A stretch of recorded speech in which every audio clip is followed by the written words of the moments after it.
నమస్కారం. Common man analysis ఛానల్కు స్వాగతం. వర్తమాన రాజకీయ, సామాజిక, ఆర్థిక అంశాలపై బ్యాలెన్స్డ్ విశ్లేషణల కొరకు కామన్ మ్యాన్ అనాలిసిస్ ఛానల్ను సబ్స్క్రైబ్ చేయండి. పక్కనున్న గంట బొమ్మను తప్పకుండా నొక్కండి. కలియుగ దైవం ఏడుకొండల శ్రీ వెంకటేశ్వర స్వామిని ఆంధ్రప్రదేశ్లోని అన్ని రాజకీయ పార్టీలు కలిపి వీధులలోకి తెచ్చాయి. అంతేకాదు, తిరుమల శ్రీవారి ప్రతిష్టకు తీరని కలంకలం తెచ్చిపెట్టాయి. ఇతర మతస్థులు హిందువులను చూసి జాలిపడేలా ప్రవర్తిస్తున్నాయి కూడా. ఇది పూర్తిగా ఆక్షేపణీయం.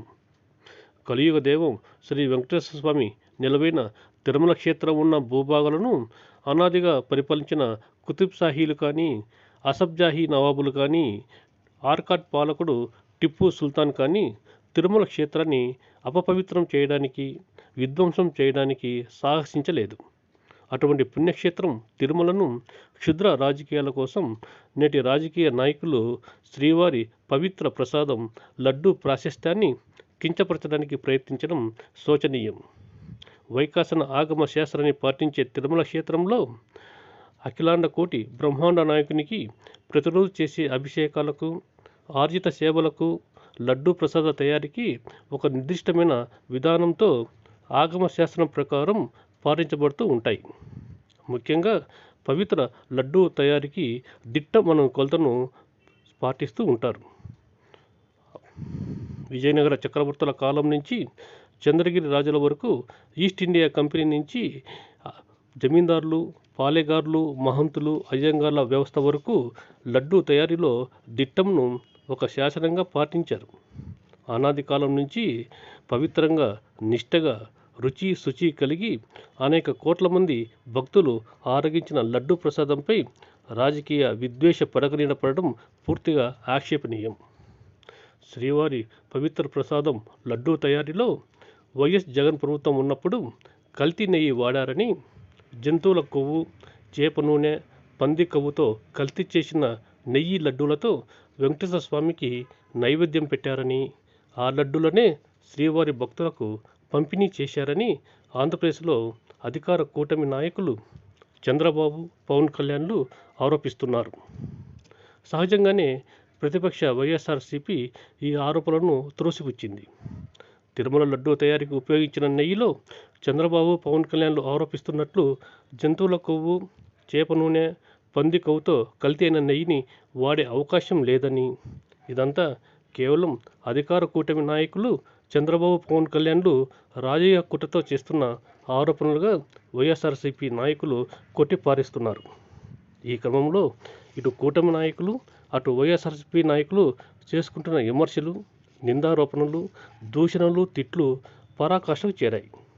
లడ్డూ ప్రసాదంపై ఇరుపక్షాల వాదనలు హిందువులలో భయాందోళనను కలిగిస్తూ ఉన్నాయి. చివరకు కల్తీ లడ్డూ వివాదం సుప్రీంకోర్టుకు చేరడం, సుప్రీంకోర్టు ఆధ్వర్యంలో ఏర్పాటు చేసిన సిబిఐ స్పెషల్ ఇన్వెస్టిగేషన్ టీం 6 నెలలు విచారణ జరిపి తిరుమల శ్రీవారి లడ్డూ ప్రసాదంలో ఎటువంటి జంతువుల కొవ్వు, చేప నూనె, పంది కొవ్వుతో చేసిన కల్తీ జరగలేదని, కానీ అనేక రసాయనాల మిశ్రమంతో కల్తీ నెయ్యి తయారు చేసి లడ్డూ ప్రసాదంలో ఉపయోగించారని ఛార్జిషీట్ వేసింది. ఆ క్షణం నుంచి ఆంధ్రప్రదేశ్లోని రాజకీయ నాయకులు సిబిఐ సిట్ నివేదికలో ఎవరికి అనుకూలంగా ఉన్న అంశాలను వారు హైలైట్ చేస్తూ హంగామా చేస్తున్నారు. లడ్డూ ప్రసాదం నెయ్యిలో ఎటువంటి జంతువుల కొవ్వు కలవలేదు అని సిబిఐ సిట్ తేల్చింది కాబట్టి చంద్రబాబు, పవన్ కళ్యాణ్లు క్షమాపణ చెప్పాలని వైఎస్ఆర్సీపీ నాయకులు డిమాండ్ చేస్తున్నారు. కూటమి నాయకులు ఆరోపించినట్లుగా లడ్డూ నెయ్యిని రసాయన మిశ్రమంతో కల్తీ చేశారని సిబిఐ సిట్ తేల్చింది కాబట్టి ఇందుకు కారకులైన వైఎస్ఆర్సీపీ అగ్రనాయకుల మీద చట్టపరంగా చర్యలు తీసుకుంటామని కూటమి నాయకులు తేల్చి చెబుతున్నారు. గమనించాల్సిన విషయం ఏమిటంటే, పరస్పర విరుద్ధమైన ఈ విమర్శల జడివానలో అందరు నాయకులు కలిసి దేవదేవుడి గౌరవాన్ని పలచన చేస్తున్నారు. శ్రీవారిని ప్రజారం నిలబెడుతున్నారు, ఆటబొమ్మగా మారుస్తున్నారు. కలియుగ దైవంగా భావించే తిరుమల వెంకటేశ్వరి మహిమను, ప్రాశస్త్యాన్ని కించపరుస్తున్నారు. ఇది హిందువులు అందరూ బాధపడాల్సిన విషయం. అంతేకాదు, సాధువులు, పీఠాధిపతులు కూడా రాజకీయ క్రీడలో పావులుగా మారుతున్నారు. కాబట్టి ఈ వివాదం ఎందాక వెళుతుందో ఊహించలేం. కనుక శ్రీవారి ప్రతిష్టను కాపాడే విషయంలో సుప్రీంకోర్టు మరోసారి చొరవ తీసుకోవాలి. లడ్డూ అంశంపై సుమోటోగా విచారణ చేయాలి. సుప్రీంకోర్టు విచారణ ముగిసే వరకు లడ్డూ అంశాన్ని ఎవరు ఏ రకంగానూ ప్రస్తావించకుండా, మాట్లాడకుండా న్యాయ ప్రక్రియలో ఒక భాగమైన గ్యాగ్ ఆర్డర్స్ ఇవ్వాలి. న్యాయ ప్రక్రియలో గ్యాగ్ ఆర్డర్స్ అంటే ఏదైనా ఒక వివాదాంశము ఒక వ్యక్తి యొక్క గోప్యతకు, గౌరవానికి భంగం కలిగిస్తుందని భావించినప్పుడు, సమాజంలో అశాంతిని, అలజడిని రేకెత్తిస్తుందని సుప్రీంకోర్టు భావించినప్పుడు గ్యాగ్ ఆర్డర్స్ విధించిన సందర్భాలు ఎన్నో ఉన్నాయి. ఉదాహరణకు మన తెలుగు రాష్ట్రాలకు సంబంధించినంత వరకు వైఎస్ జగన్మోహన్ రెడ్డి బాబాయ్ వైఎస్ వివేకానంద రెడ్డి 2019 సంవత్సరం మార్చి 15వ తేదీన హత్యకు గురైనప్పుడు, అప్పుడు జరుగుతున్న ఆంధ్రప్రదేశ్ శాసనసభ ఎన్నికల్లో ఎవరు ఈ హత్యోదంతాన్ని ప్రచారం చేయకుండా సుప్రీంకోర్టు గ్యాగ్ ఆర్డర్స్ విధించింది.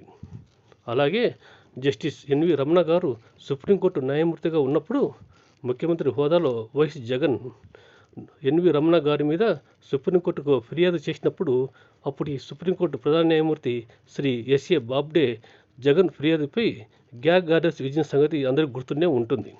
కాబట్టి తిరుమల దేవుడి లడ్డూ వివాదంలో సుప్రీంకోర్టు మరోసారి గ్యాగ్ ఆర్డర్స్ విధించడమే కల్తీ లడ్డు ఆరోపణలకు తక్షణ పరిష్కారం.